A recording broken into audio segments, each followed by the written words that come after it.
Ladies and gentlemen, boys, girls, children of all ages, and that technicolor rainbow in between, greetings and salutations. Welcome into the Maelstrom. I am Shadowdancerbob. I am your host, and we've got a lot of stuff going on. And I'm in the commentary booth with what might as well be a nymph, a werewolf, a vampire, and a fae. Help. That's illegal. No. No. Did you sign the agreement? He doesn't, this man doesn't sign shit. I Then mean, can't help him because it's outside the rules. yeah. I mean, him signing stuff is the only reason why I'm here, so. Help! No. Oh boy! I mean, sure. Sure, I will help. Invite me in first, real quick. Can I have your attention, please? I fucking see you. Where does the beach meet the land? May I come in? Sure. Exactly. You fool. But Now you see. oh boy, we got interesting matches today. The powers that be that have been choosing the various matches are all over the place. Plus, we have a match coming in from who the fuck knows where, because it certainly isn't from the Maelstrom arena. According to our local archivist, it is being live streamed on pay-per-view service. Well, Alpha, that's what you get for pissing off the trees. They're coming for your knees. Did you not listen to the Lorax? You messed up. You messed up, son. Yeah, they're gonna break all your limbs. As long as he doesn't twig out about it, we're fine. It should be fine.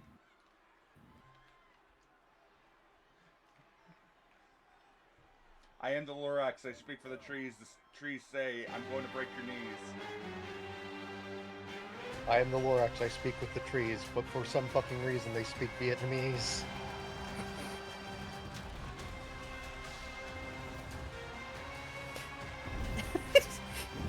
If they speak Vietnamese, instead of a forest, shall we call it a forest?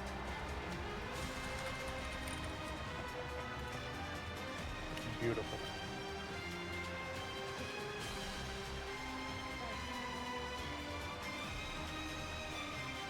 God, I love Vietnamese pho. I need to actually stock up on that. Yeah. Now you see, instead of L'Oreal, I'm pretty sure Lucius gets Flammabelle.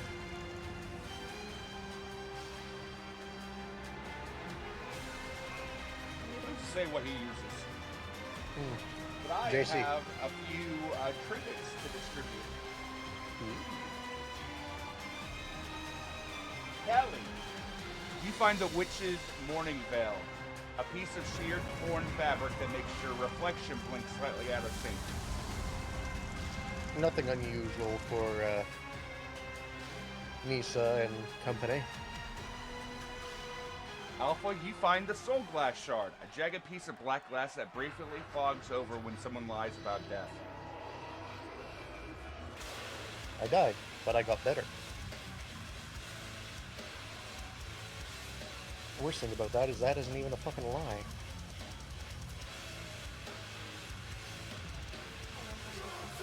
Wait, these are weirdly fitting for both of our characters. Bob, should I get a trinket for myself? I'm looking at the next one, and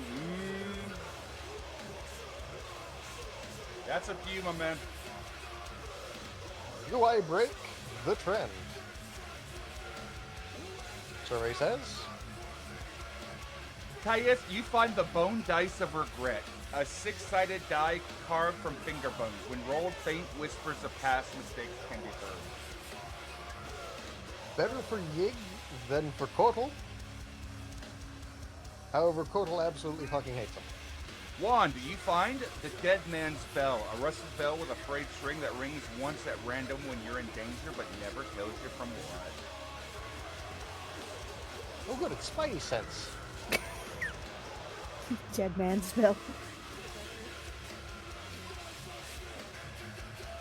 Is it just gonna be the Undertaker dong? Yes. The bong. And you just hear that in the middle of the woods at night. Just be in town, just talking to some random shopkeeper. Ah, hello. How's it going? Dong. I have to go. Wait. One, you play a Dampier. I do. You play a VTM Dampier. That bell. Whoops. Not in this game. She's not VTM. Okay. John. No, she's somewhat. He's somewhat. Tell you what though, everybody's gonna actually figure out what the fuck Jaunt is, but that's a different show. That's a different Jaunt. Yeah. Yes. Many He's different not happy ones. as the other one. Or is Jaunty. Now, Maelstrom I'm John is just busy wondering. dropping drop pods of vampires onto unsuspecting planets. Yes. Yes, it did.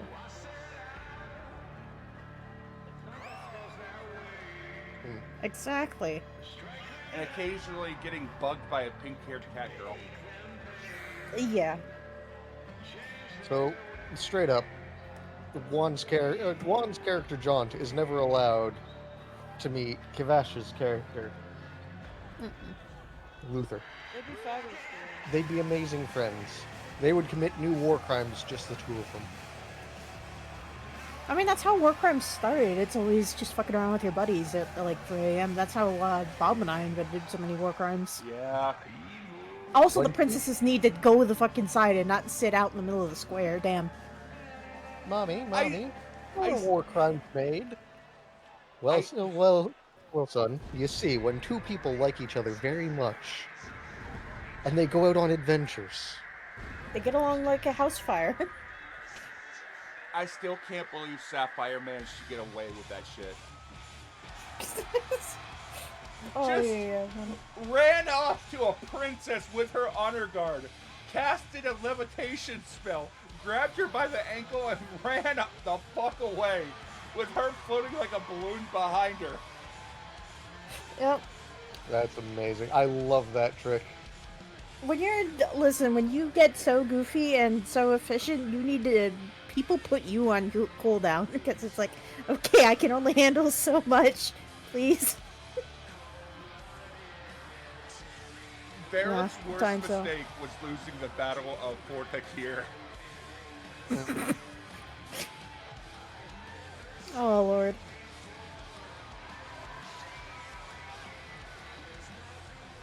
I still hold by the put a base inside their base strategy. It's like so effective. It's really funny. It's the equivalent of like a Destiny Guardian, just like setting a fucking a respawn point on the Dreadnought way back in the day. I've been fighting myself like hell, thinking about going back to Destiny, since I've got a lot of extra time. I haven't touched it, to be honest. I hear there is some interesting stuff, but you know, I mean, it's bungo. They bungled it. Yeah. It's so bad.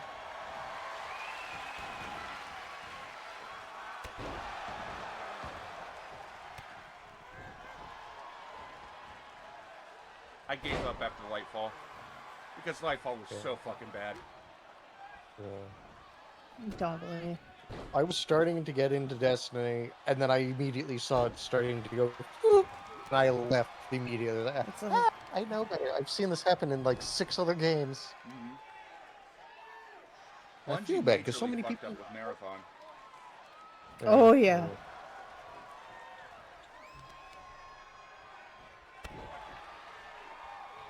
That plagiarism was so bad that had that been a year earlier, it would have ended up in the H Bomber guy video.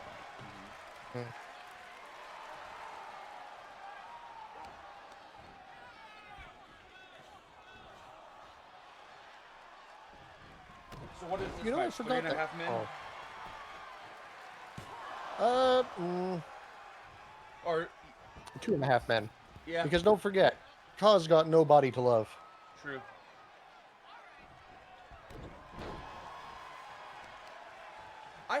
I will say, I have been messing with a new game, and I'm on the fence if I want to buy it or not. Do tell. I've been playing the demo for Backpack Battles a fucking lot. Yesterday and today. They're not bad. The big game that I'm trying to get a bunch of people into is Hammer Watch Heroes 2. Oh. Because that was an absolute blast to play.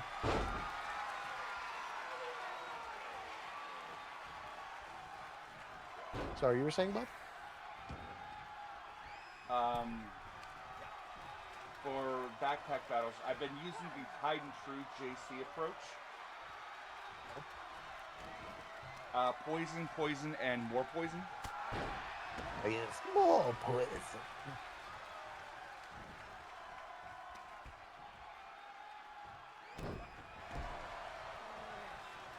And I'm just waiting for the Steam sale to happen because that's happening in what, 10 days? Something like.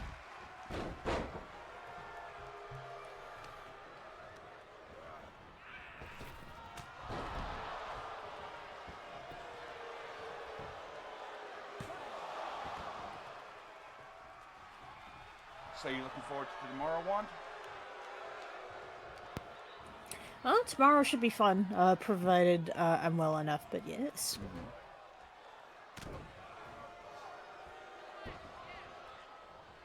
If not, Anna Marie's going to have to do a hell of a lot of lifting.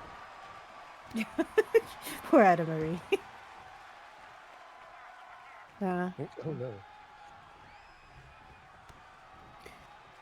And it's man, and shit's picking up on in other places too, but yeah.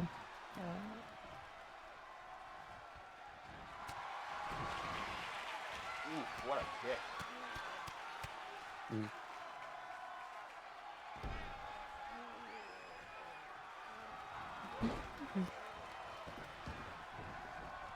The hell is Coleslaw doing? He just took a lap around the ref.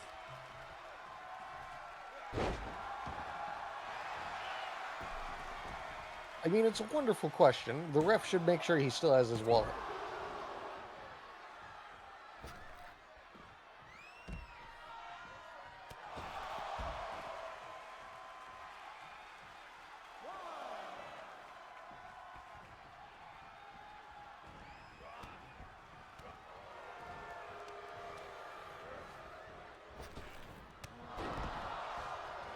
I vaguely remember a story. It's one of those, like, friend of a friend kind of stories where it's somebody that it's a story that you've heard, like, once in the past, in passing. There was this woman who claims to, in a past life, have been the bride of Vlad Tepes. And that no matter what, in the next life, you'll see my mark, and the next life, and the next life, so on and so forth. And no matter where this woman goes, she always finds like vampires. Like some kind of a mark, some kind of a sign of vampires. No matter where she goes, she always finds it.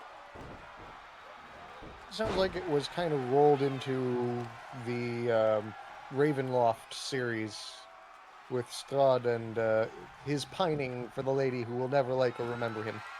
Kinda.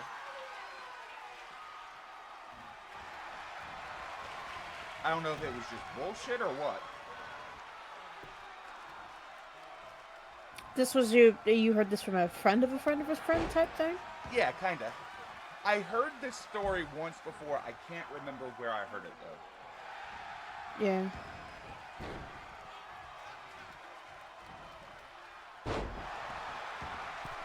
That's crazy because it sounds like that sounds like a situation where it's like I would probably be the woman in question.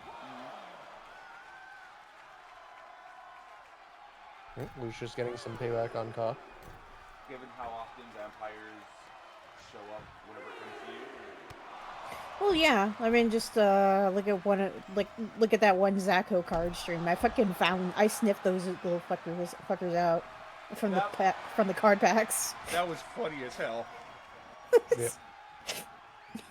Actually psychic. So Zacho was doing an Instrad card pack opening for Magic the Gathering, and Juan straight up told him when he was gonna pull a hit. Yeah, it was like he was trying to figure out which one to open last to get the good ones last, but I was like, pack on the left or something, and it ended up having all like 2 or 3 Dracula cards in there, which is pretty funny. It's like Dracula, Lord of Bats, and something else for Magic, yeah. I think it was Soren or something like that. Maybe. Like it was the chase card for the series. Yeah, as you do. Also, Croc, thank you for your 42 months, my friend. I'm deeply grateful for your generosity, and I'm happy that you are a part of the community. Croc is a good bean. He is. I'm glad that Croc came back to us. He emerged.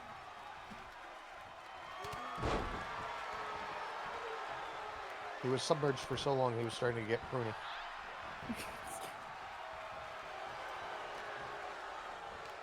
So, a funny story about Croc. When Croc made his M&W character, he named it Croc Vor. Because Taka kept calling Croc Vor. The second he did it, As soon as he made the character and Croc Vor became a thing, Taka started calling Croc Vor Croc Var.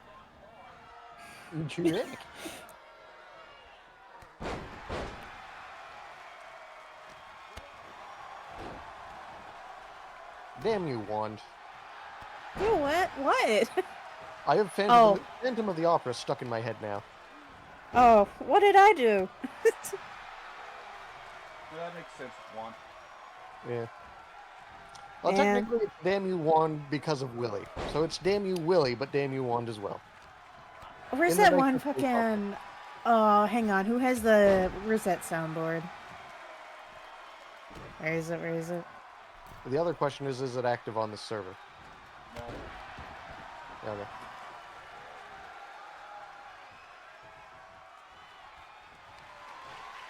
Really saying, sounds like I need Juan's guidance for my Symphony of the Night randomized. And that's why I have Phantom of the Opera suddenly stuck in my head.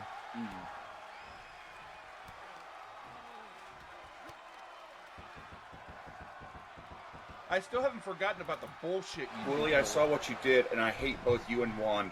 Ah, fuck. Oh? I was literally referencing the same fucking thing.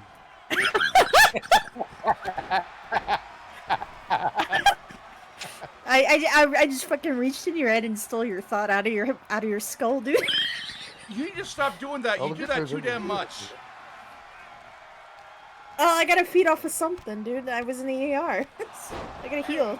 Hey, Sin, how's it going? Hey, Good to see friend.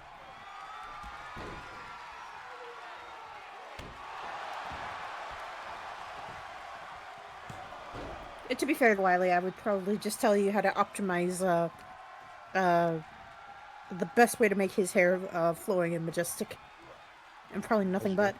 Yeah, as you do. And nothing but that.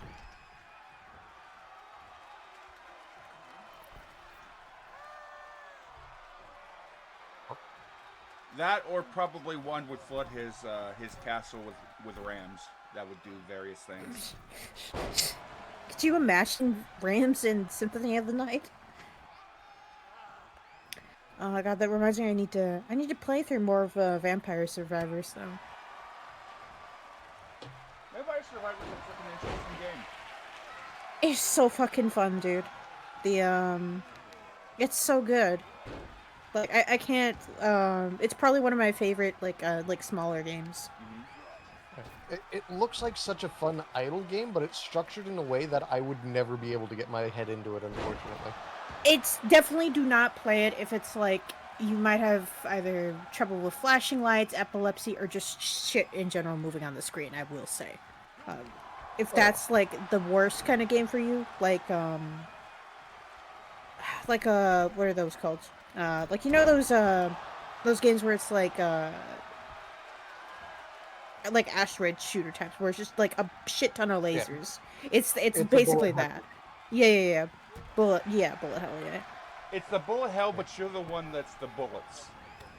Yeah. Which is it is the exact opposite.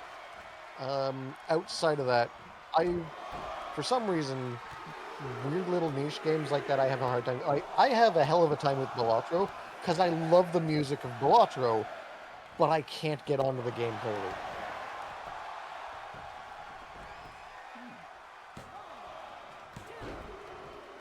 I'm sure there's a soundtrack on YouTube or something for you to grab. Oh yeah, no, I have it on my own Discord server there. Where is it? It is literally all of the Balatro tracks playing simultaneously, and it sounds beautiful. They're all playing at the same time. Yeah, so the way Balatro is structured is a fade-in out system based on what you're doing. So all of the individual tracks in the game can all layer perfectly over each other to make one song. Huh. There's a few games that do that. A lot of more modern games tend to do that as well. So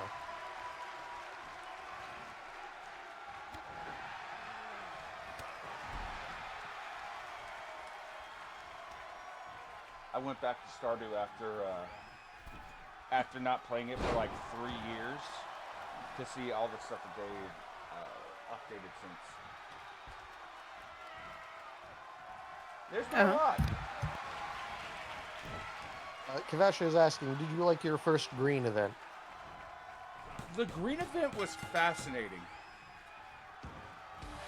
I stayed outside so long, just eliminating. I picked up like 500 moss, a couple stacks of fiber, and at least 30 of those mossy seeds. Ladies and gentlemen, your winners, the Half-Deads. Tag team name pending.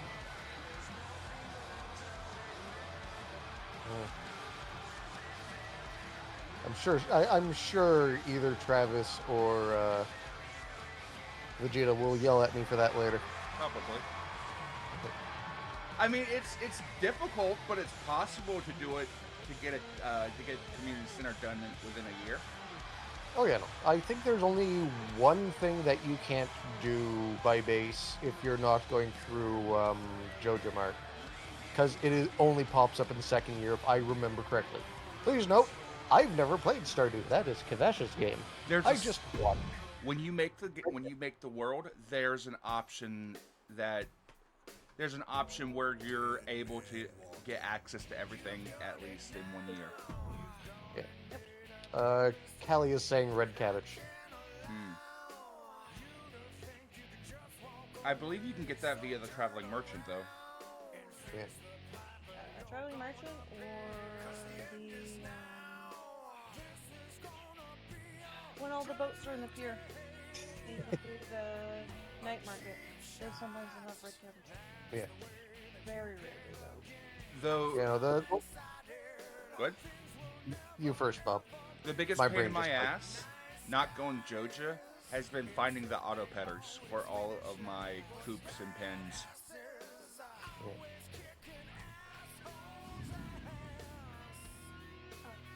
Feathers and collectors.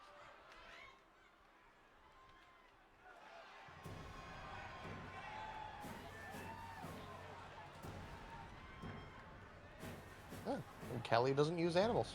Good to know. A custom. Yeah. Yup. Yeah. If you're going for pure money, that makes sense, because animals take up a lot of room and take up a lot of time.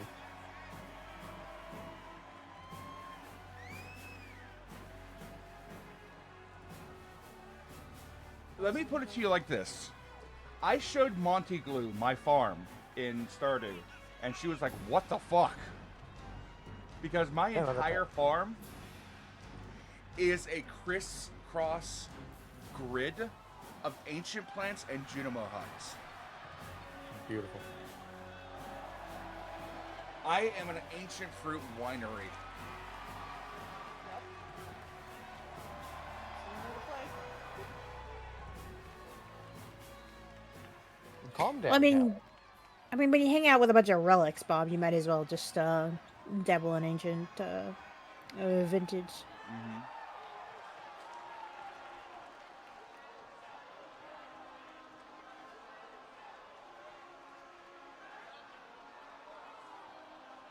And of course, I have my various locations where I have to grow oranges because in Tropicana got to me. As you do. Yeah, it's really hard to- Yeah. I'm gonna do it fishing. Kelly, when you hoard as much as I do, you have to be able to organize. Otherwise, it's pure chaos. I don't organize as much as I used to, but I am still decently well organized. Everything has a spot. Can't go with me. It depends on if my obsessive compulsive disorder is kicked in that day or not.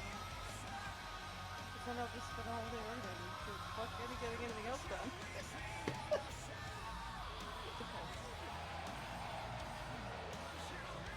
Depends. Fun fact, until not too long ago, these two would have been trying to kill each other before they got to the ring. I wonder if Shadowvix had anything to do about it. Soft maybe.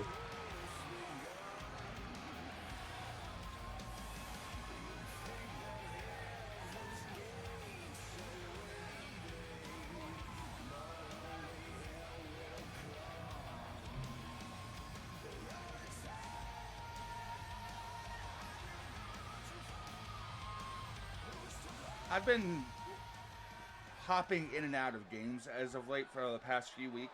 Another game that I got into was Unturned. It's this zombie survival game, which is very blocky in nature, but not quite Minecraft blocky. I ended up, one of the first things that I did was I grabbed a bus, and I just ripped out all of the seating in the bus, and I just shoved storage chests in there. I turned it into a mobile fortress.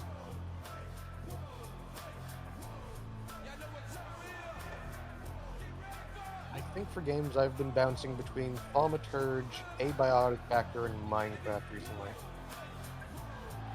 I've been wanting to add Ghostwire Tokyo to it because my rig can finally handle it. However, Ghostwire Tokyo looks interesting. I watched Gaijin play a little bit of it. Oh yeah, it looks great, and even on my old rig when I was playing it, it feels great to play. However, I couldn't get out of the first chapter because the second I leave a game with my old rig, I could no longer enter the game again.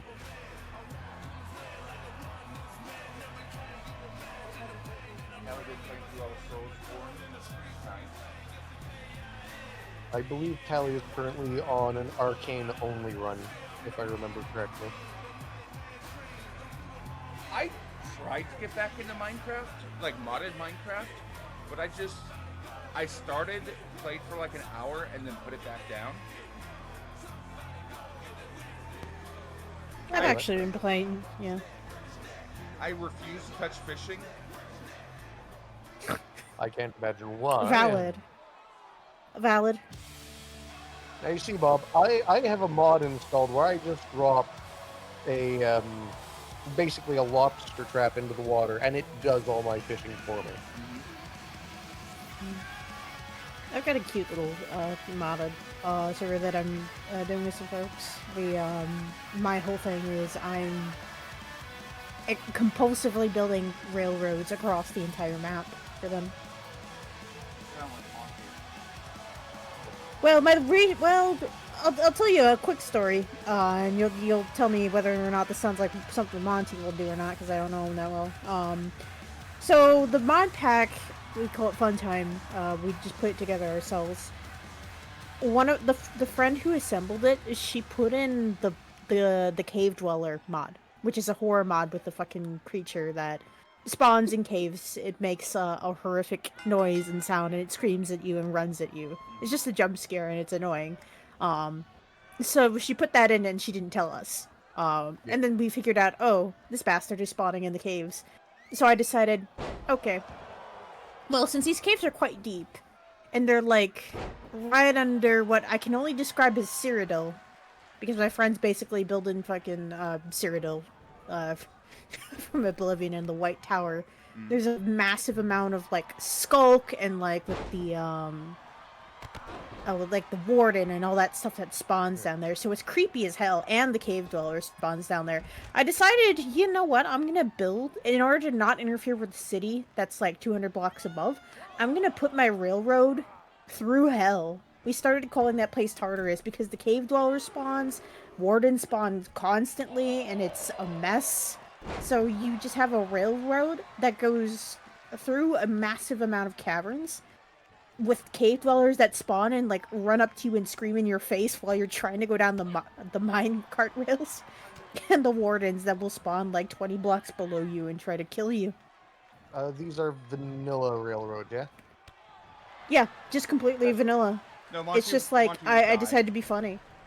Yeah. I have to ask because I run Create, and I Ah. occasionally have full-ass trains going places. Yeah, we don't have that. But no, it's pretty funny. I need to figure out I still need to get a name tag and get one of the cave dwellers to see if it won't despawn. And then I'm gonna enslave him and put him behind bars as part of the ride jump scare. We call it Skinny Larry. He works here. He works here for minimum wage. That's why he's so angry. I mean, if I had to work at a park for minimum wage with a bunch of millennials, I would be pissed too. Yeah, it's fun stuff. There's some cute stuff I've been doing with that. What am I doing? My current task in Minecraft is to get an alchemist setup going because I'm playing modded, so that I can try to make quartz without going into the nether or touching the occultism mod, because I don't want to have to summon a demon in order to get quartz again. That's fair, honestly. Ancient berry fruit wine aged in the barrels is money. Actually, the pineapple wine is good too, Bob. Hail my former associate, the Citrus Kingpin, Paper Mario, the Thousand Year Door.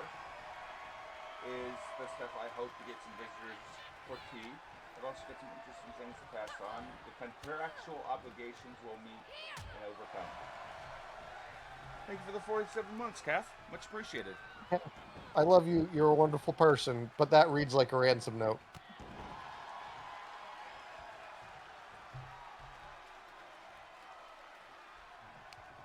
Also, Kat, thank you for putting up the bullshit that I do as Hataffy.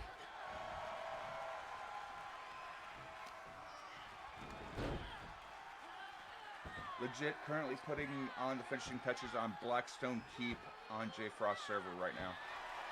Right, because he's playing on J Frost's Minecraft server. Mm-hmm.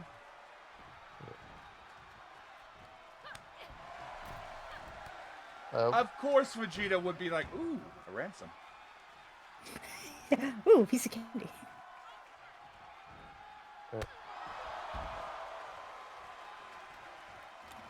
God.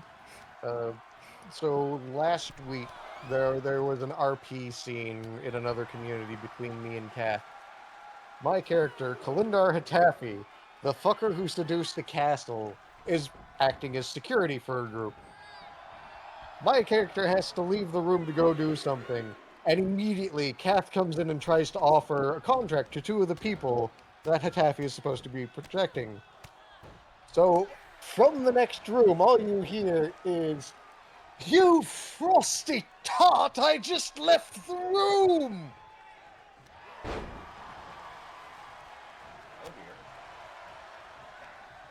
dear. It went well. I imagine so.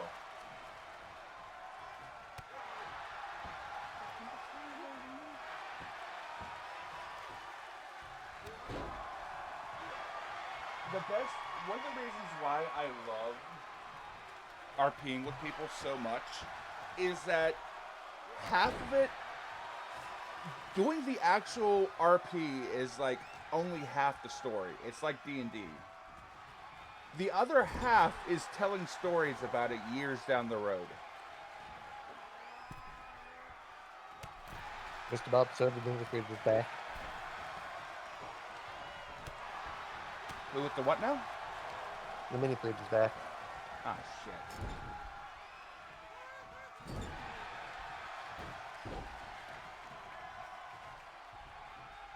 Send in a kobold, tell him there's a pizza pocket in there for him. Bob, that's how we get purple kobolds. You know what happened last time we got purple kobolds? What's that? We lost an entire section of the bunker. But what if this time it's not a purple kobold?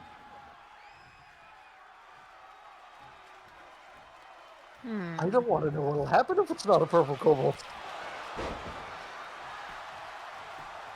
Where's your curiosity? My curiosity is currently in the book where it belongs. I was about to ask, is it in the dryer with the other pair of pants? No. Currently, my brain's in the dryer. That's fair. Yeah. It's supposed to be dry clean only, but I like the wrinkles.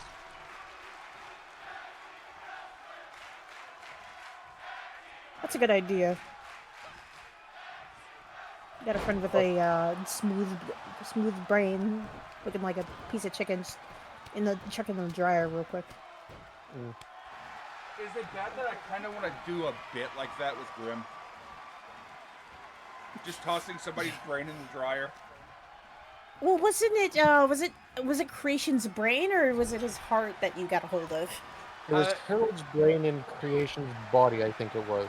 So it was Tomasin Graves' brain in the body of the Creation, the Beast Hyrold's brain in the body of the Creation. Tomasin Graves was in the Beast Hyrold, and the Creation's brain was in a jar on Grimm's desk. Because he got hired to do a job by Earl King Wes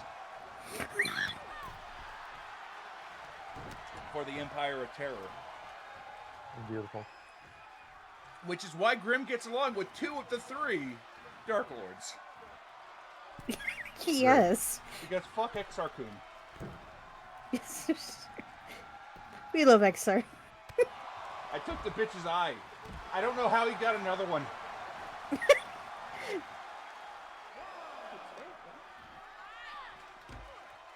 I mean, you can try to force the answer out of him. I don't know how well that will go.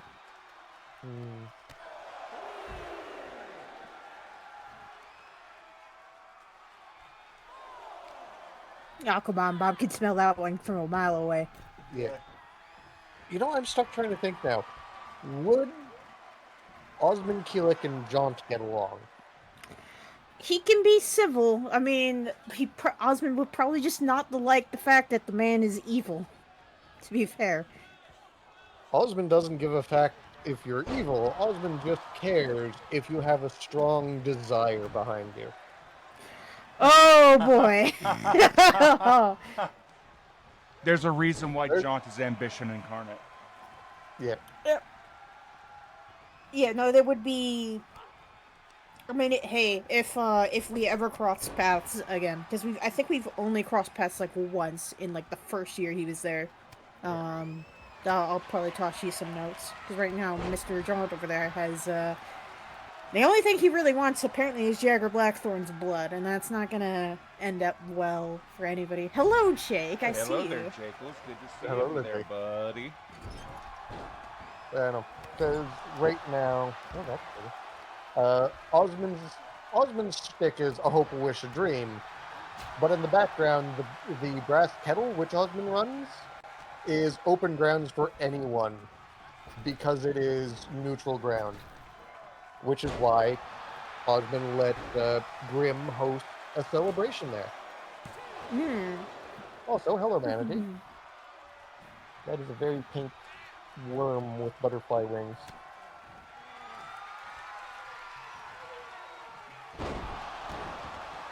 One with butterflies?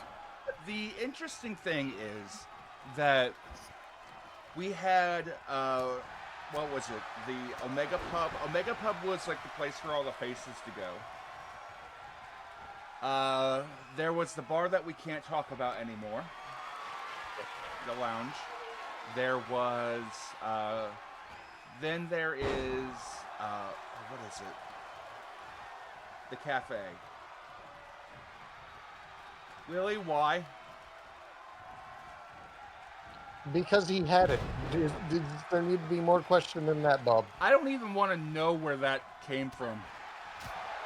Let's see. Trixie. No idea who that is. Probably for the best. There was the coffee shop that Alpha and crew made. Yeah. The one where the barista is trained in combat. Because I want a combat veteran making my coffee. Oh, you know some smug hoity-toity fuck got a gun pulled on them at one point. When getting too uppity.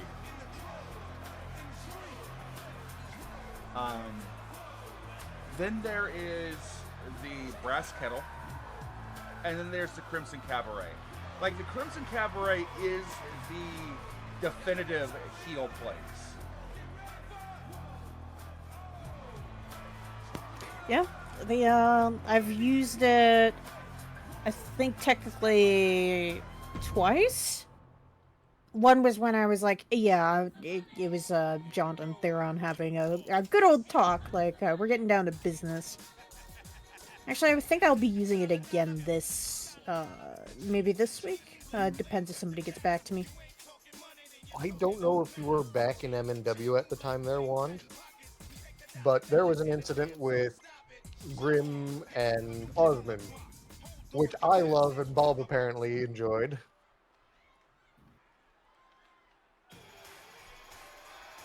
Because right at the end of one of Osmond's promos, Osmond goes, "If you'll excuse me, I have an appointment," and switches to Turkish, going, "Hello, doctor.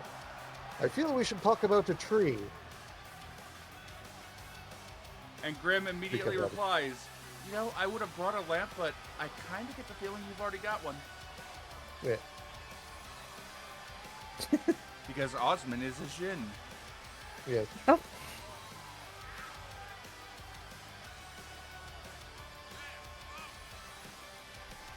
Oh, Do we want to go to that, or do we want to dismiss it for the moment? I just missed it for now. All right. Yeah, no.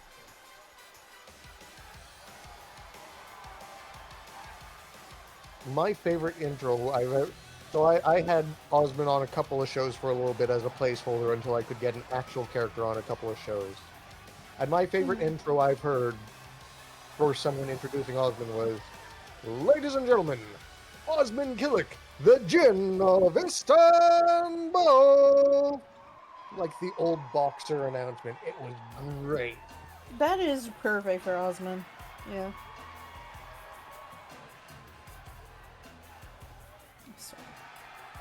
True, Manatee. I believe I believe you opened up a full-scale restaurant inside of Xeris. Like the nobles, the noble families of Xeris absolutely loved you. Yeah, no, I was straight up like, oh hey, we can eat food and we cannot be miserable, and literally the entire city's happiness goes up. Yeah, between Manatee and the DAC making ABV, Yep. basically there was no longer a question of ethics in the vampire community. Yep. Which is funny because despite being evil as hell, we still had pretty good ethics. Speaking of blood, Juan, have you Yes. heard of the new transfusion substance from Japan? I have, yeah, I've heard that they've got that like in, like it's in development. They're going to like in the next stage of trials for basically artificial blood. Yes. Do you want to know what it's made out of? I think I've heard, but what's it made of? It's made out of blood. Okay, yeah, fair enough. So, what they do is they take blood that is blood in Oh a blood bank yeah, 2 weeks. So they take blood that is either near expiring or has expired for the blood bank's use, strip it of the enzymes and the markers that make it yeah, it's like A the protein or, markers. Yeah, yeah, or positive, and they use that slurry, which is a beautiful purple color, by the way, yeah. Mm-hmm. as the basis for the transfusion. It is actually really interesting when I read into it. I mean, that fucking shit makes sense. All I can do now is just. I now imagine Jaunt sitting there with a big cup of purple, sipping on it. Like, give me some of that purple drink, like a grimace shake. There it is. God damn it! I hate that. Just like The transfusion is now the grimace shake of Xeris. Beautiful. man. Which Lucky Potion was purple, so there is precedent for the DAC to make purple drinks. Drank. I will say that it is incredibly wary and kind of bad that a slave in one country is treated better than a free commoner in another country. Oh, yeah, no. And I'm talking about Xeris and Vareth. Because the Xerian Yeah. slaves were treated better and had more engagement as an actual above game character than the commoners in Vareth. So, I mean, some of that hey. boils down to a natural misunderstanding of medieval times there, Bob. How many days off in a year did a medieval peasant have? Can either of you answer me that? Very few, if any. It ranged from 100 to 140 days a year where they did not have to work because it was some sort of holiday. Medieval peasants had more guaranteed days off than the average U.S. citizen.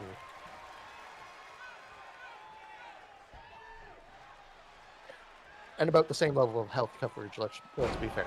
Yeah.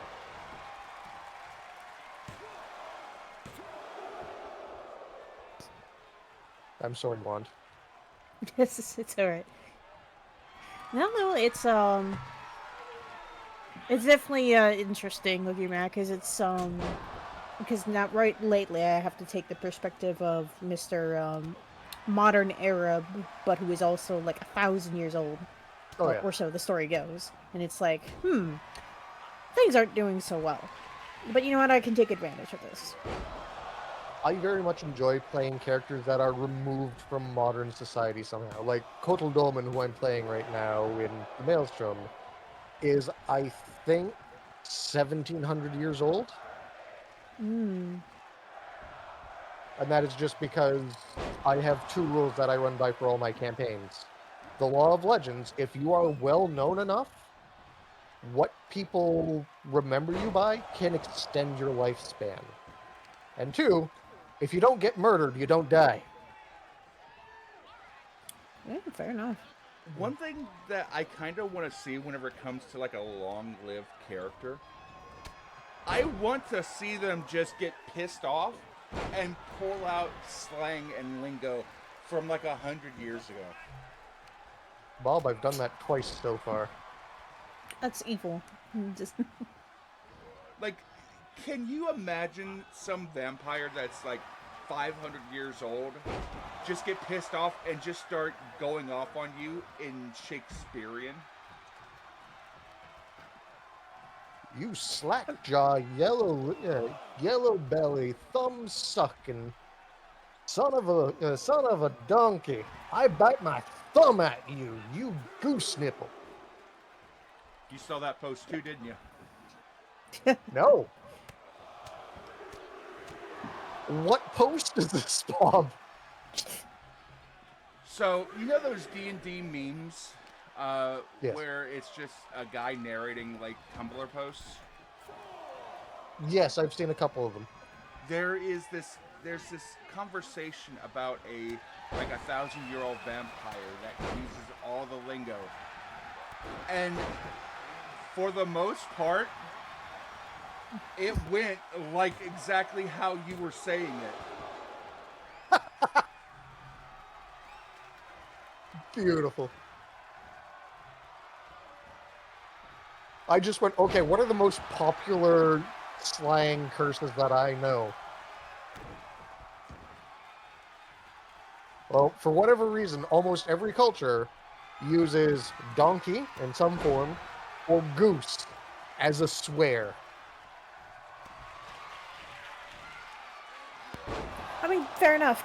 These geese are hellspawn, so. So I'm going to give a piece of advice. Well, ladies and gentlemen, your winner, Alexander Oxen. I'm going to give everyone a piece of advice for geese and swans. It doesn't matter how much they front at you, front harder. Geese respect game. If you can pull off more game, more audacity than a goose does, they will no longer go after you. Which a very easy thing to do about that is, well, one, make yourself look bigger, just like a bear, or two, a goose's neck will fit perfectly in your hand. I got it. Unhand me, you It's like a egg-sucking, lily-livered, jive-talking, wackadoo, foul villain, cur. I bite my thumb at thee, you ugly motherfucker, so hasala bye-bye, daddy-o. Beautiful. Yes, you do. Most of those end up either in the 70s or in the 70s. There's the post. And we're gonna hang that's tight for a minute while we wait for us to come back from break. Beautiful. I gotcha. God, this reminds me. I need to eventually write up my one curse for Warzone. Like, I'm gonna curse once, and then that's it. Better be a good one. It's probably gonna be if he and Johan ever cross paths. Let's be real. Makes sense. Due to our age rating, we're allowed 3 swears per show. Yeah. Thankfully, I mentioned it because Thankfully, Sandman's not on our show, so we don't have to. Otherwise, he'd take up all of them. Yeah, that's real. It's Oh man, that'd be a funny bit where it's like you've got a character that wants to swear but cannot for some reason, so you enlist the services of somebody who can. Bob, screen went out. Ah, Ah, that's widescreen news. Yeah. But no, I mention it because the man does not curse on Warzone. It's like you Oh, get yeah. a damn or a hell here and there, but he doesn't curse. Oh, yeah. For general broadcast outside of the show that he helps host, he doesn't swear a lot on a show normally. In character, he swears a lot. oh, I got it. I Yeah. got the perfect bit for you on. Mm-hmm. Hello, my name is John Tristram, and this is my anger translator, Theron Markov. Anchor translate. That's a pretty good one. Like, and then you go through. Of course, we've all seen the anger translator Luther bit, but you go through. You say a line, and then Theron just pops up behind you. Then John's like, I would like to say that I'm not a fan of what happened. Then Theron just pops up. Fuck you. Yeah. That's pretty good. I mean, I'm pretty sure Theron would make more money by being an anger translator than he would being a mercenary. Especially with a few of the characters on the show. Oh yeah, I mean,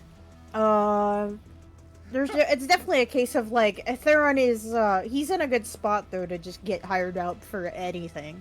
Like he's if nothing else, it's like if you were to do kayfabe, he would probably be like the workhorse of the company. Like, Mr. Eldrazi, my friend, can I borrow you for a little while? I have some unpleasantries I need to unload on some, but I do not have the vocabulary. The thing about it is, Theron is one of the outlaws in general are one of those people where they don't give a fuck. All they care, they're like the Kaminoans. They're all about how polite you are and how big your pocketbook is.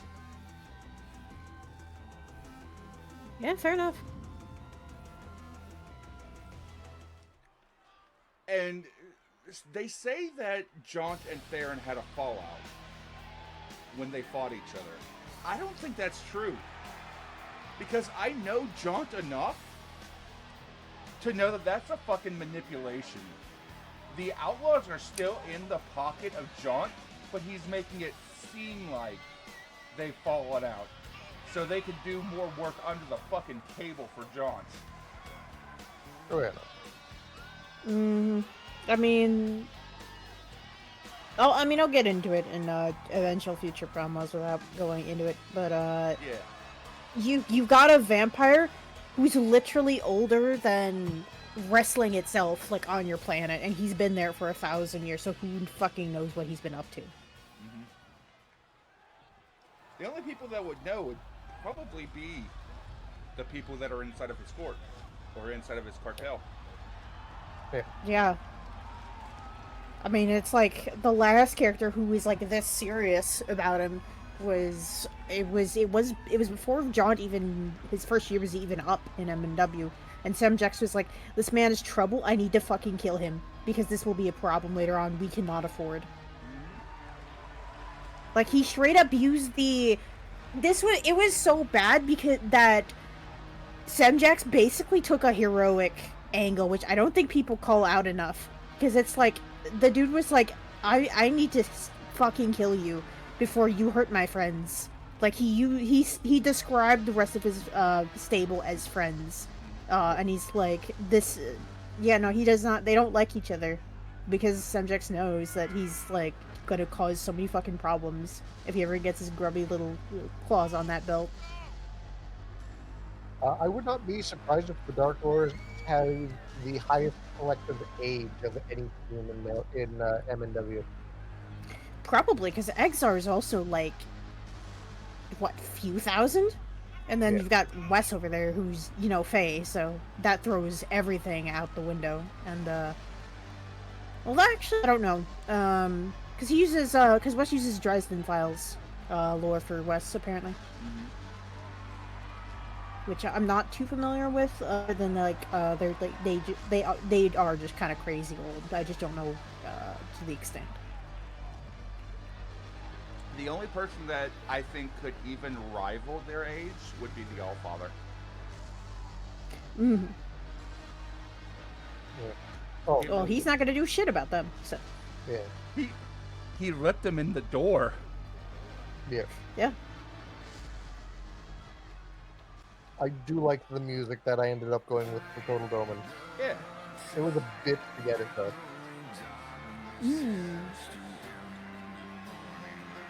Like, if you want to look at the motivations of the Allfather, look at the seal promo number 2, Duty. That will tell you all of his motivations. He will make you stronger, even if he has to beat the weakness out of you. But why does he need to get his hands dirty when he's got other people that will do it for him? All right.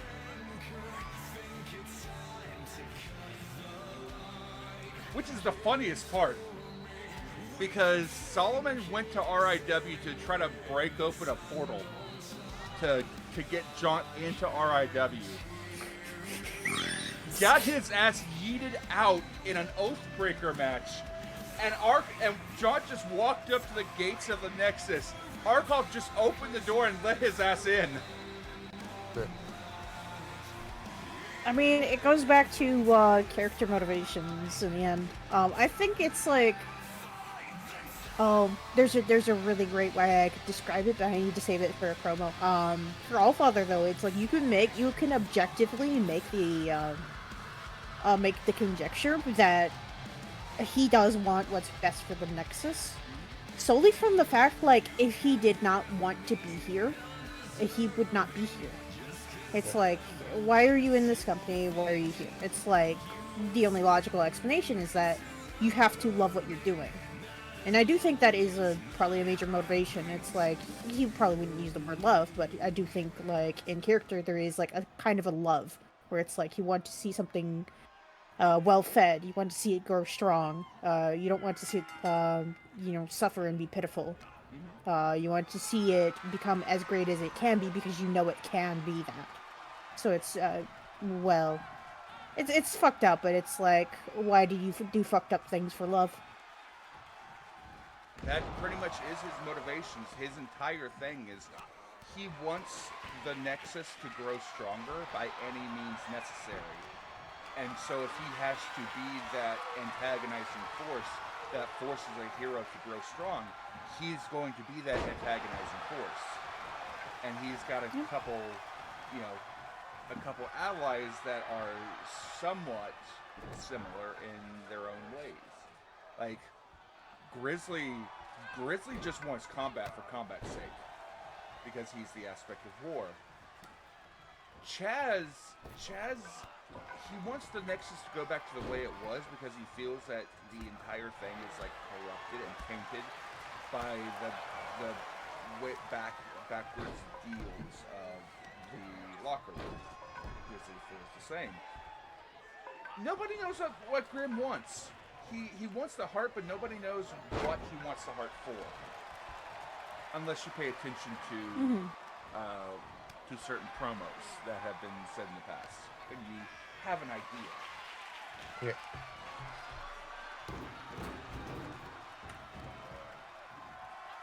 I think I also made a vague reference to, like, the heart with the throat at the Nexus as well, in, like, my first year. Yeah. Just after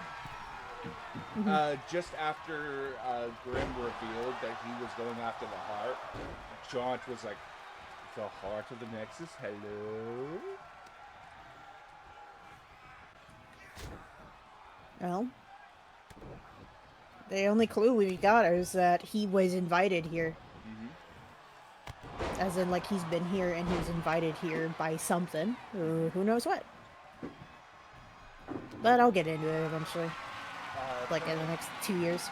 Deputy has never allowed to use profanity or father racer to act your rank, and proper behavior will be upheld.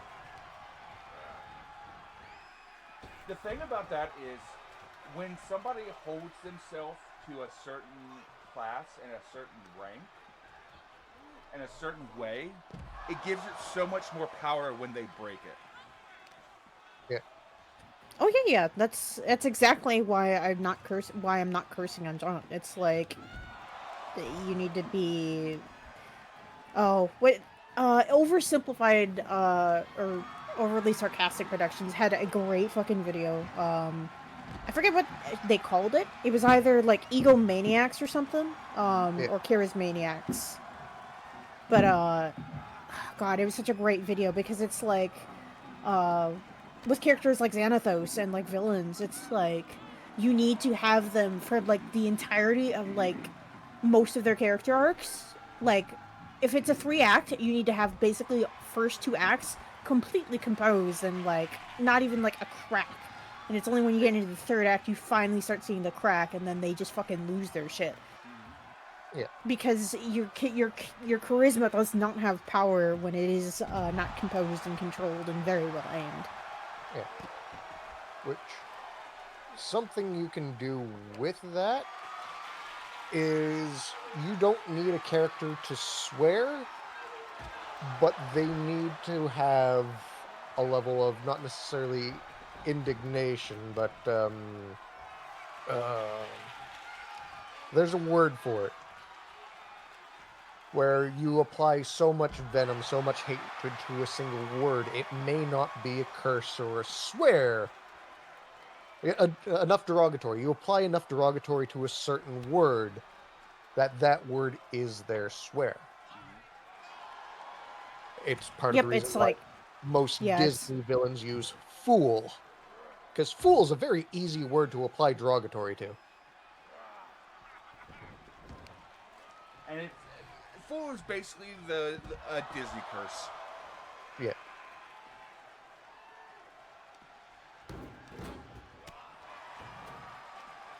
Hey, Maurice, how's it going?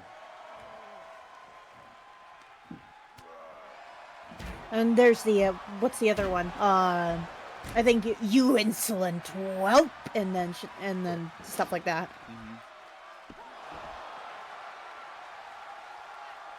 Whelp is an all-father insult. Yeah. No, You but the milksop. child. Did that bitch just headbutt Kodal? Probably. So Cooper used Kodal to headbutt Nicholas. And it did more damage to Nicholas than it did to Kodal, which is hilarious. If I can't hit you with the hammer, I'll hit the hammer with you. Sword in a stone moment. I'm going to play a character that has the sword and the stone, but he's not worthy. He just picked up the sword and the stone. I know, I keep seeing that. That's such a great idea. Oh man, you're gonna I can't talk about it, but I'm so happy with what I'm doing for Candlekeep too. Whenever we get those one shots, you'll see by the end of the year. It's gonna be fucking. Oh, I'm just so happy with what I did for Libra.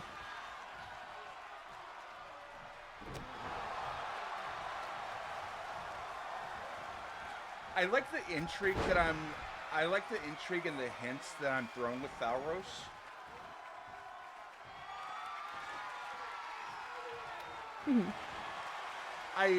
It's been so long since I was just able to play like the dumb good boy. Oh god, you would Felros and Lewa would probably get along very, very well. She's such a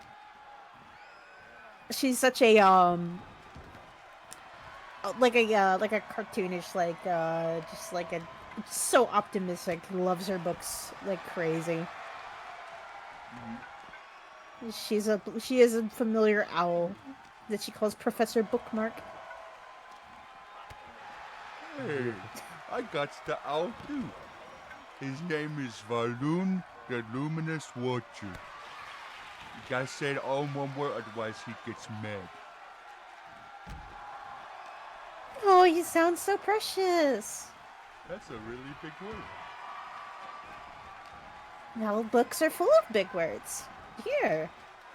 She's gonna pass over like piles of books. I'm here because the pictures done popped up in my thinky box.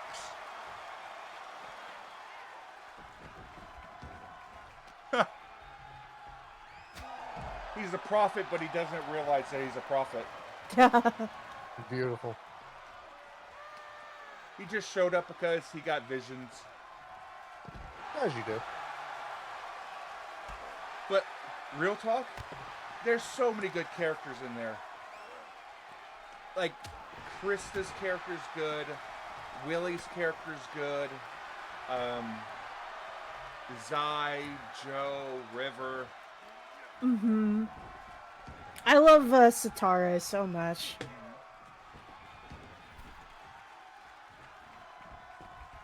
God, I think I've got like, yeah. Mr. Hans Olo. Hans Olo.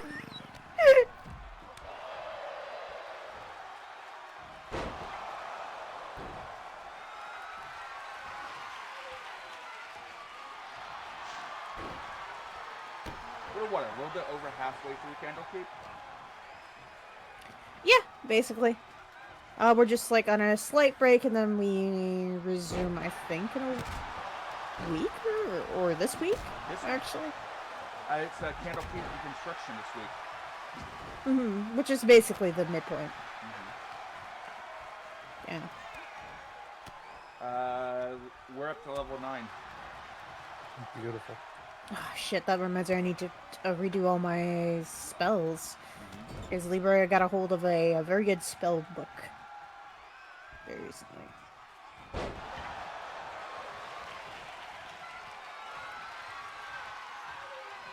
Oh, did y'all see the trailer for Spaceballs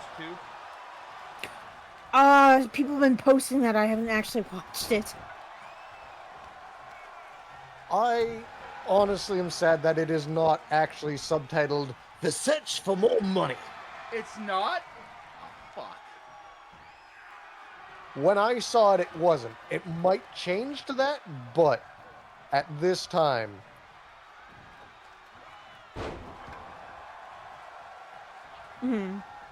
I hear you. I am happy that in the picture he had Spaceballs, the sweatshirt, on. yeah. It's so good.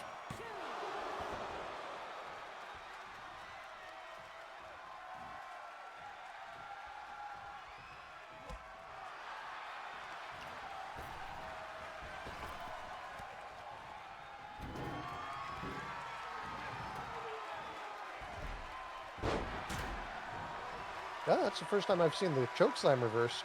Mm-hmm. It's fun how a lot of moves get countered. Oh, yeah. Mm-hmm. Didn't get countered that time. Oh, yeah, no. Alas. And one for you, too. Apparently. So, practically speaking, under normal circumstances, Kotal Doman is the tallest wrestler on the roster right now. Due to compression issues, he is currently not the tallest person on the roster. Oh, he kicked out at one. Cooper broke it up. He did, but he also brought his shoulder up at the same time.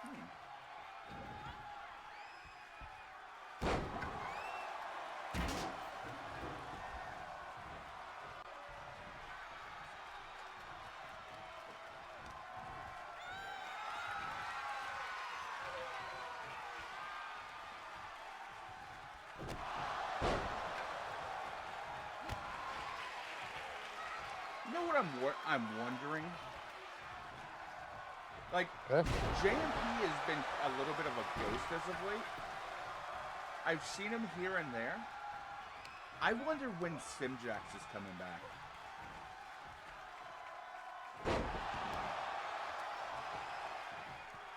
Oh, well, who knows? What We Florian can. you think these chances are?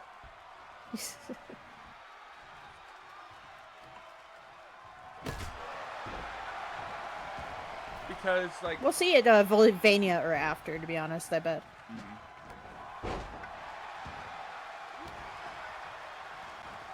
because I find it interesting how, like, a lot of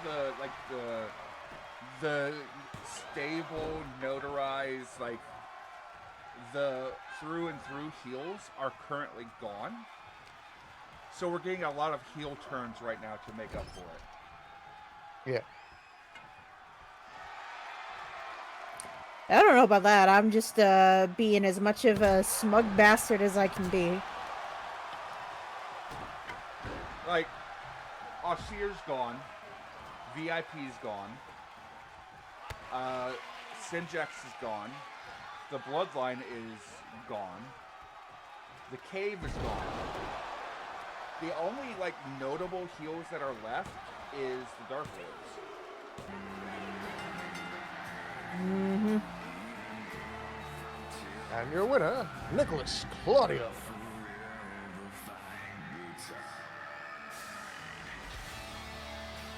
I don't know. I mean, that's a question for you, I think, Robot, because I don't think we're assuming either way. Malice himself is a heel, but Meme was turning towards a face faction with Rosso's disconsent. It's weird because it kind of depends on like who you're rooting for compared to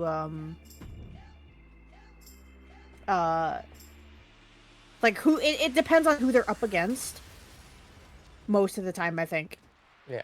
Because it's like they've been around so long, it's like, you know, people are always happy to see them, but you know, Robot, I've got too much. It's just I've got too much Gabby inside of me to ever consider Malice a heel.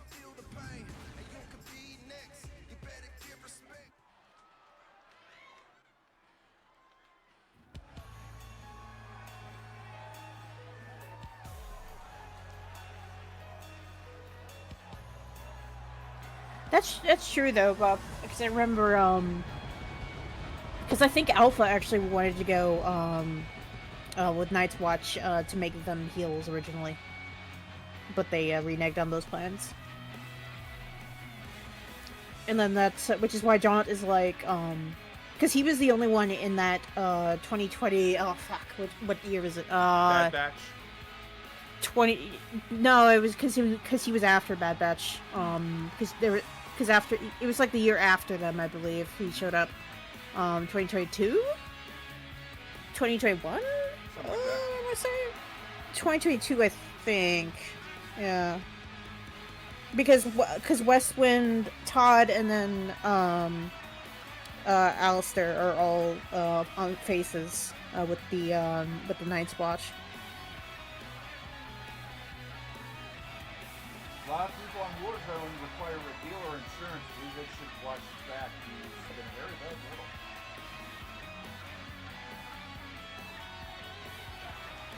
little. Alpha, you've been in a feud with Driscoll. Yeah, which you did recently get a victory over him. Yeah. Like a couple weeks back. Yeah, at the pay-per-view, it was a 3-on-3 Night's Watch versus Driscoll, Probunaga, and the Storyteller. Yeah. Which, for the Night's Watch, their key player is West Wing. Westwing got a pinfall on Driscoll, being only the second person to have beaten Driscoll. Yeah. First one to get a pin. Yes. Grim was the first one to beat him by submission. Yeah. The first one to make Driscoll lose was Osmond, by Osmond pinning the Voidling thing. Then Grim, then now West Wing. Technically speaking, that was since he went to Warzone. His first match on Warzone, he lost to Sinjax. Yeah. but that's not official canon. Yeah. Speaking of Semjax, Well, son of a bitch, we were just talking about JMP and he shows up. Well, hello there, Bob, buddy. you How said his you name 3 doing? times. Bob, you said his name 3 times. I know, right? Yeah. Bro, we were talking Past the about summoning you, circle. wondering when your boy was going to come back. We miss him. Really hard to hit him with the rifle when he's off in the corner playing Destiny 2. How you doing, my man? How you feeling? Good to see you. Yes, sir.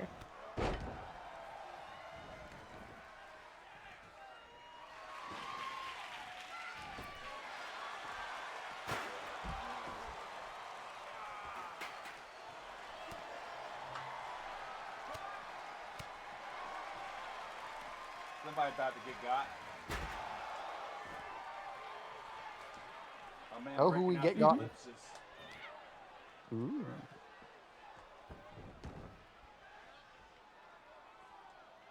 Jesus.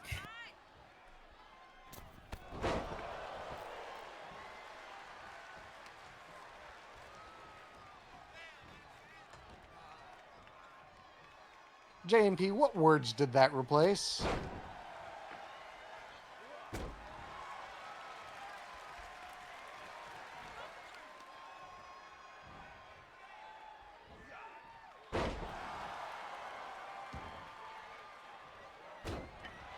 Wait, are you actively?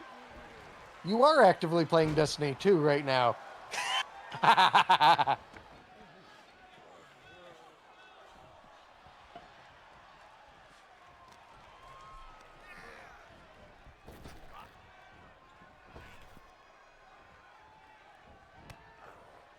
That is true. JNP, it's Sunday. My brain is currently in a jar getting tumble dried. I gotta keep the wrinkles on it. Mm. All right, JMP, got a question for you. The worm. Does the worm get pets, or does the worm get put into the grenade launcher? Hey! Yes. No! If the worm has been bad, it goes into the cannon. Which is currently in Darwin's pocket. It's a good thing you're not playing a fucking Artificer on our Monday game, Bob, because you would put my worm in a cannon. I would. You leave Mittens alone. So, one, Mm-hmm. I had 2 characters lined up to go to Temeroth at one point in time. One of them I skipped over to go straight to Kotal Domen, which was Caster of Kata. Oh, The other one was Barry Lichman, if he got approved, who is a lamprey eel-based character, so that you could have your worm on the moon at some point in time. I mean, it makes Oh, yeah. sense, JMP. I mean, Eris was a hive lord at one point. Yeah. So the worm is just her familiar. It's okay. So on our Monday game, Wand plays an aberrant mind sorcerer. And her familiar is a hive worm. Beautiful. But we don't know it's a hive worm because it glamours itself to look like a cat. Does it I tell you glamour, but which yes. one? Well, the concept I came from is because I saw on the Aberrant, like in the pre-rolls that you can make for your backstory. You had one option was like, your imaginary friend gave you your powers. I was like, oh, that's a good idea. So I made my imaginary friend a worm. It's just an alien worm that kept her company because she was a very sick little child. Beautiful. Oh yeah, I love my worm. Mittens is a good person. Well, not a person, I guess. Good worm. Mittens deserves to go into the grenade launcher. No! You leave Mittens alone. Mittens deserves an entire bag of treats. Unfortunately, all the treats are inside the grenade launcher. No. Yeah. Mittens, hey, listen, Mittens helped fucking steal that mirror away from that fucking hag. That's why she's Mittens, getting an entire bag of treats. Mittens steals a lot of shit, including that grimoire from that hoity-toity elf bitch. Oh yeah, the Grimoire incident, yes. As long as it's not the same elf bitch that has a problem with Kefka, we're good. It's okay. It was a nice book, Bob, what can I say? I just really wanted that book. You're lucky we were able to get it away from you. Well, hey, it came with useful stuff.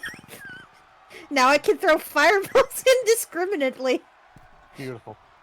It gave me a neat little perk from the evocationist, I believe it gets it. Where you can make spells not have friendly fire. So you can fireball a room and like, oh, those 3 people don't get fireball. It's pretty great. Careful spell is great. Yeah.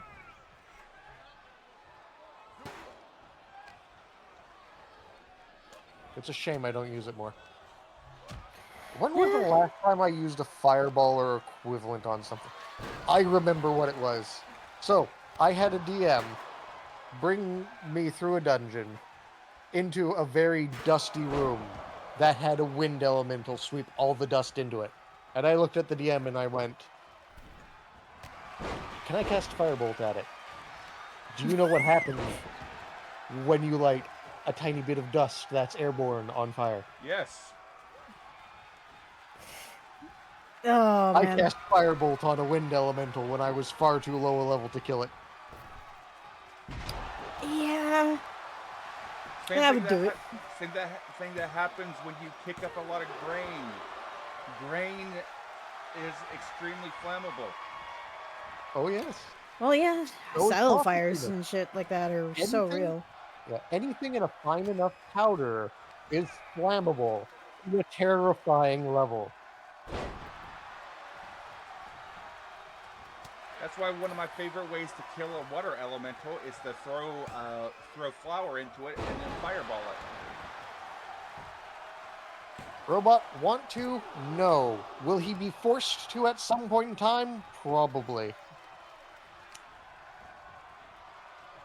JMP, this was the same campaign where the DM gave me a cantrip that allowed me to blink 10 feet at a time as long as I could see my destination.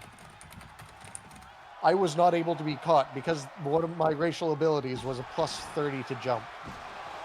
I couldn't fly, but I could pretend real good.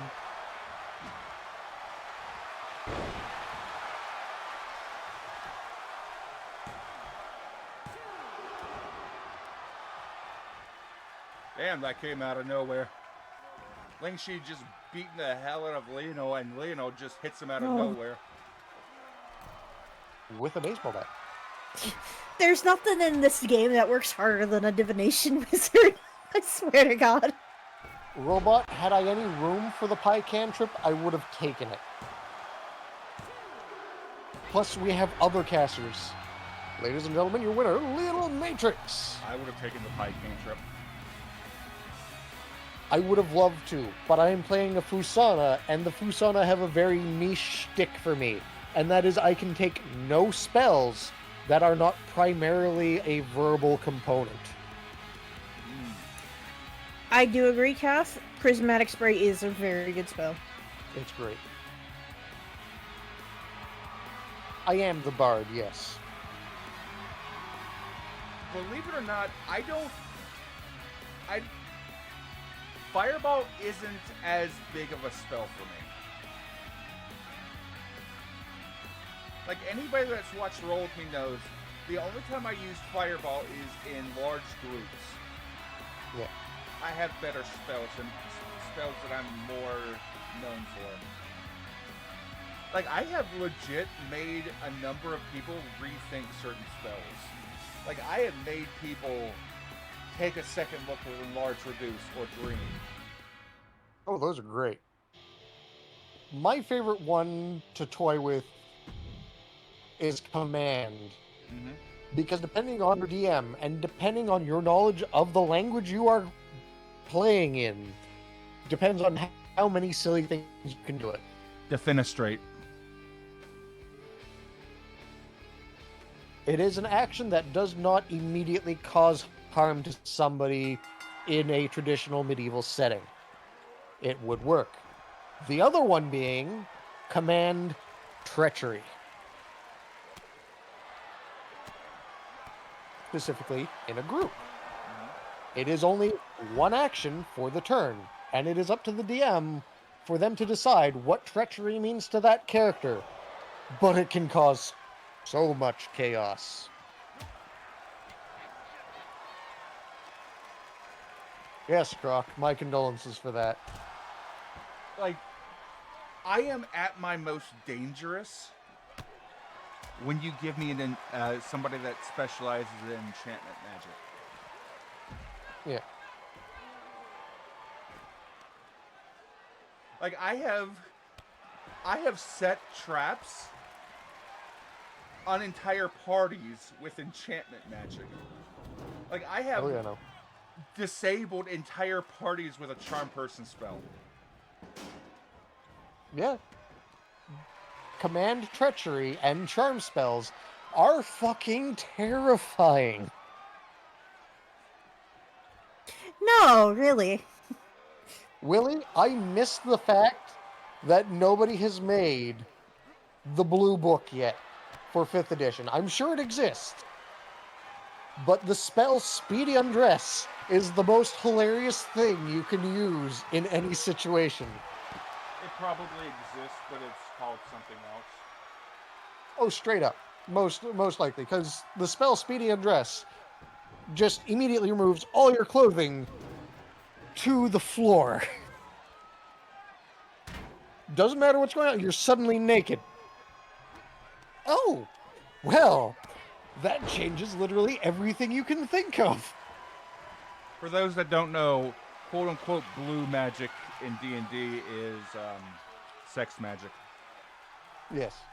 The Book of Nymphology was a hilarious supplement, third-party supplement in 3.5. I do not recommend looking into it. Yeah, that would do it. I've seen those books. The STDs were the worst part because they actually showed a picture of a woman inflicted with mummy's rot. Whoa. Okay. So That's what I heard that from. Oh my god. the Book of Nymphology that I had wasn't that bad. It was risque, but everything had utility to it, both in the proper setting and out of it. It was suggestive as hell, just like it should be.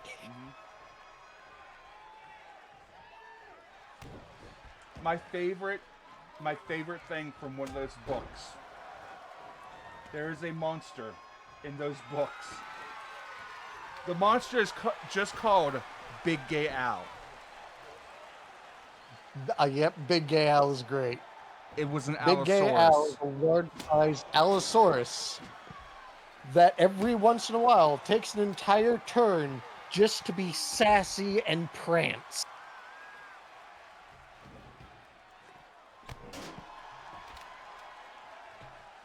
I believe in that same book is a magical item that is 2 orbs that allows you to scry on people. It projects it just above the orbs, but it only allows you to scry on people in certain situations.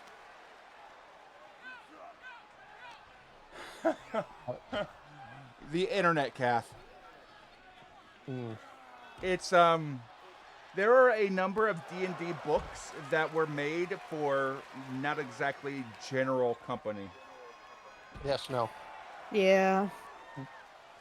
My favorite item from the Book of Nymphology was kind of unassuming, because it was literally a skin-colored bag that you would just hold on to.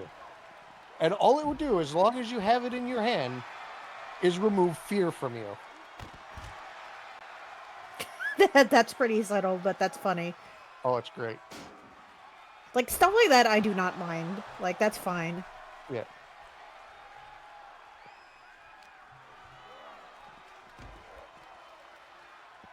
The worst spell in that set which has a mostly clean name, was a power word. I'm pretty sure you can understand what that power word is. Yeah. Man, Yeah. Yeah.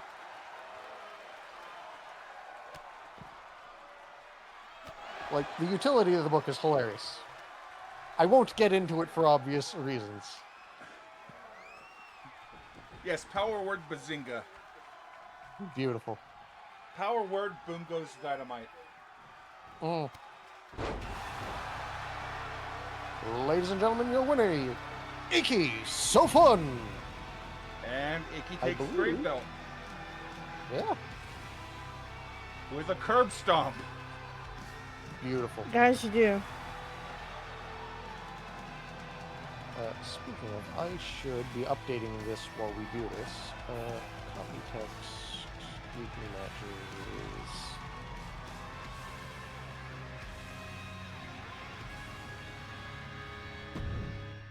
Let me grab mine, and then we got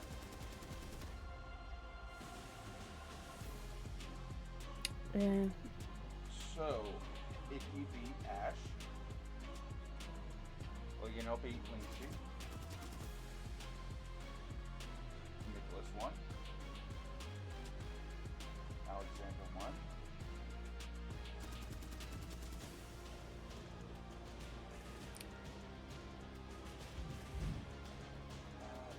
Looks like there's an ad break currently, I think. Oh, most likely.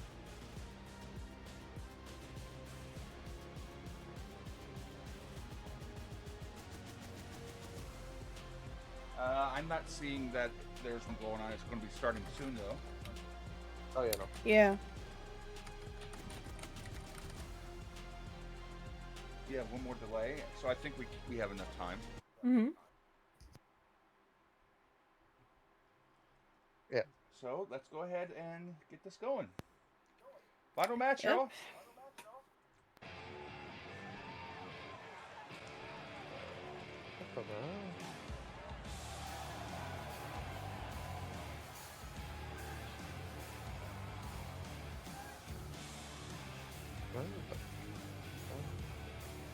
Y'all gonna have to turn in to the stream for this one since I loaded this one directly into my streaming software. Oh, yeah, no, that's fine.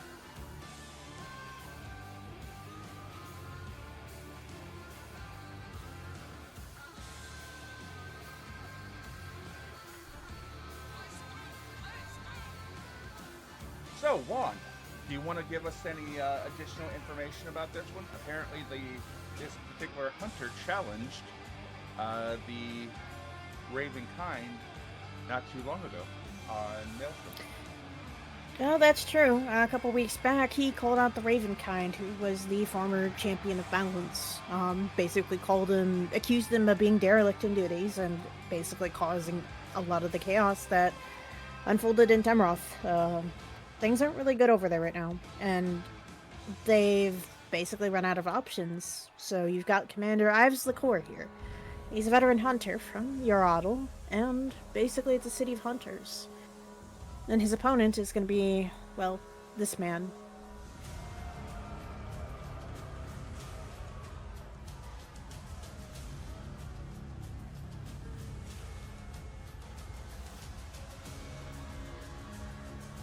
Eves? Ives. Ives. Oh, he's not Ives. simply Ives. And this man is the Ravenkind.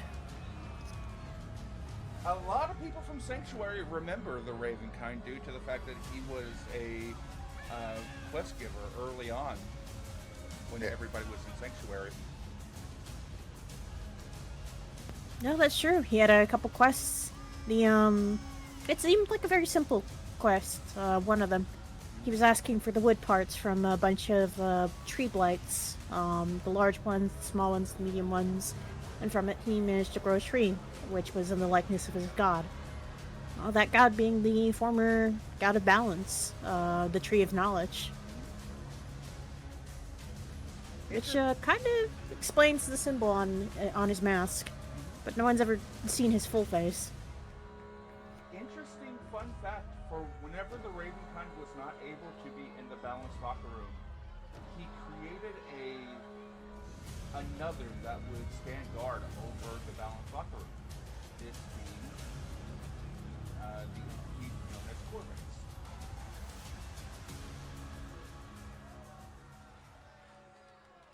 Corvix currently being indisposed.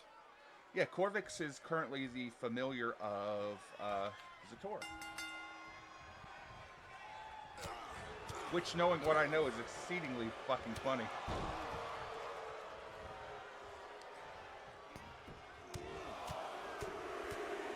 No, but we're starting out pretty rough here, having Ravenkind just kind of laying it into Ives. Mm-hmm. When this man's kind of come out here, Ravenkind doesn't seem to be wearing any armor. Ives is in his hunter attire. That's the interesting thing. Just because someone's not wearing armor doesn't mean that, they're defenseless. We've seen a number of different kinds of fighters, monks, so on and so forth, mages, that are able to do combat with no armor whatsoever. That's true, but then again, in a ring, that may or may not matter when there's, a lot of the times there's dampeners, and this seems to be taking place in Uradal. This doesn't seem to be taking place in the actual arena. Absolutely not. So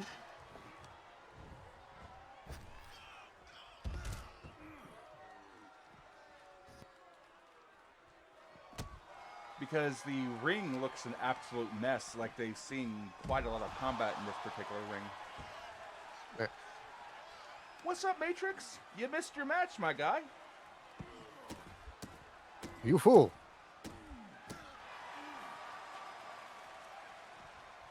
Now you see, the biggest concern I have is that ring is almost the same shade as the Barathane gladiatorial ring.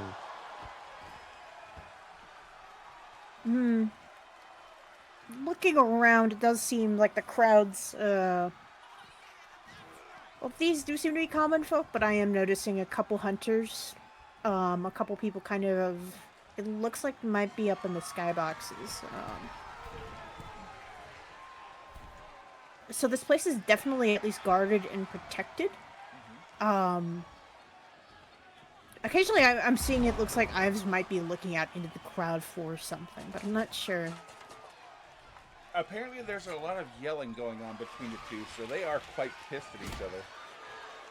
Can't Well, imagine why. if I were Ives, I'd probably be pissed too. I mean, but no one knows enough about the Ravenkind other than, well, he's certainly willing to get violent. Just after the beat and he laid into Ives there with a shovel. But Ives might have to drop on him here. Yeah, the Ravenkind was hitting him quite strong, but Ives is also no pushover. I mean, this is the kind of man who fights the Hunters of Jarl. They fight a lot of the kind of the worst creatures out there in the wastes right now. Is this particular hunter a part of any particular order? The Ordo Pragasio, actually. He's their not their biggest commander. That would be their prince of the nation, their crown prince.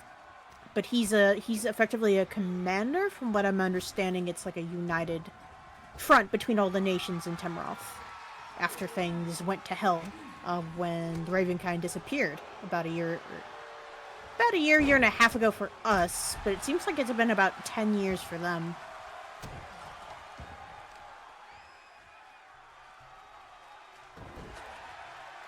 Matrix, you find the Mortician's Pin, a lapel pin shaped like a weeping mask. It causes crows and ravens to glance at you twice before flying on. Beautiful.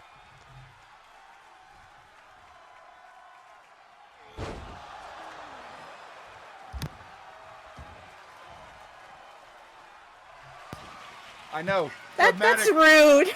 That's so disrespectful. Kind of thematic for this match, huh? Yeah. Of course. I wonder how the Order would get along with the fleet that Kotal used to run.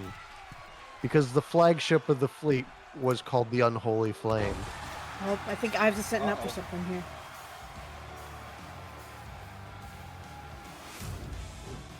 Into the top rope. Ooh, big splash. And he got him. Ladies I and offer gentlemen, this your winner, metaphor as Ives wisdom Nekwa! and warning. For challenging the Ravenkind invites death. Looks like he's... The first rule of warfare is Feel to know something. your enemy. And in challenging him, you have proven that you do not. I hold here a single coin. On its face, you see your perception of the Ravenkind, older than the land, a foil to many, an obstacle to be removed. But there is another side that you do not see. The shadow that falls wherever he walks. I don't understand. What is it you imply? The name Ravenkind has become a popular moniker of his. But scarce are the few who remember, and scarcer still are those that call him by name. To me, he was Victivus, but you know him better as the Shadow of Temeroth.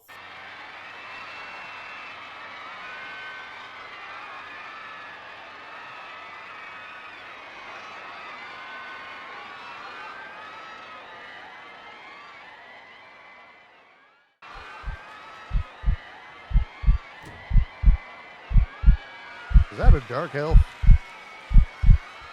I don't feel so good, you guys. I don't either.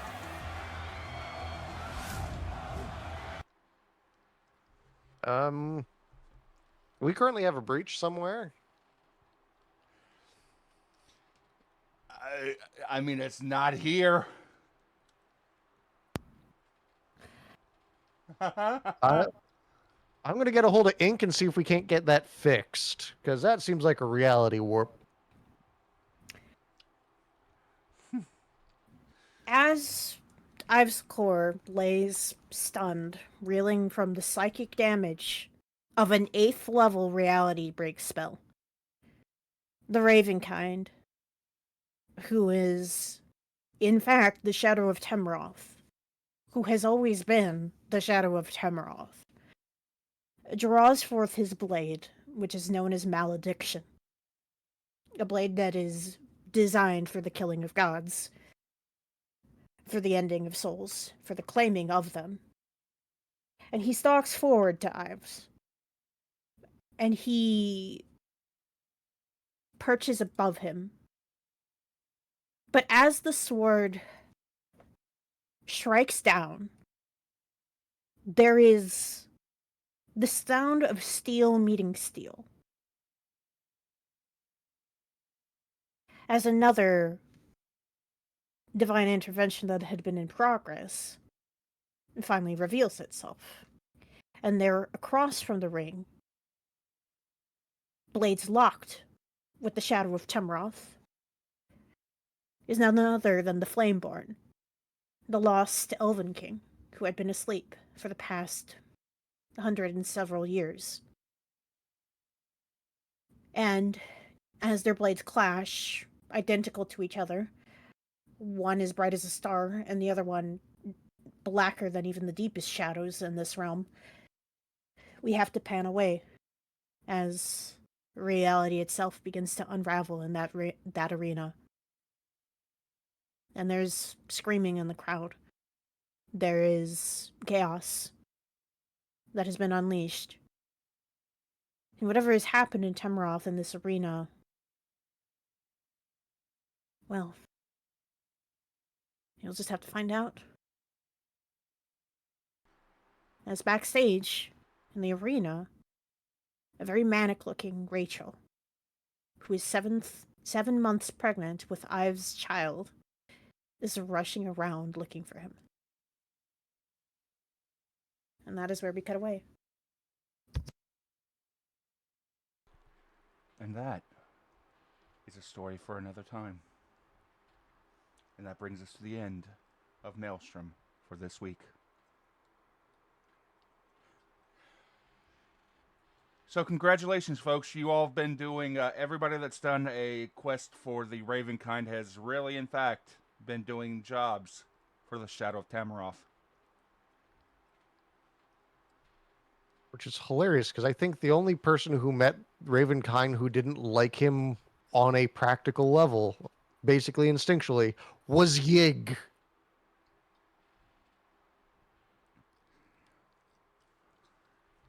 That's true. They did not like him. Yeah. Hey, Rosso. I know you're watching, my dude. Vought or otherwise. Corvix was made by the Shadow of Tamaroth. What's the over-under on whether or not Corvex was feeding information directly to the Shadow? I was to say, the Shadow of Temroth, the slayer of the prior god of knowledge, Beautiful. is currently the mad god of secrets. The only thing that can ever hide from knowledge itself. Which is Wonderful. why none of the other gods could have seen it coming. Beautiful. I mean, that also might explain why Ink is so fucking cagey, but we won't get into that. True. That being said, I think it's about time that we try to find somebody to raid, and I have an idea of who. 1, 2, 3, 4. Let's roll the d6. Creatures and beasts, concepts and constructs, thank you for joining us this evening. Remember, be good to yourself, be good to each other, drink water, and get a little bit of sunlight when you can.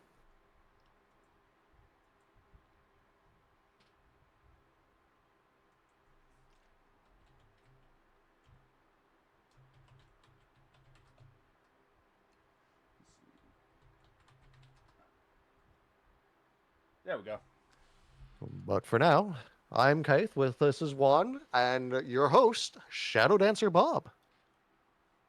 It's been a good one. I appreciate y'all coming in for the next edition of the Shadow of Tamaroth series. But y'all take care of yourselves, take care of each other, and until next time, bye-bye now. Bye-bye!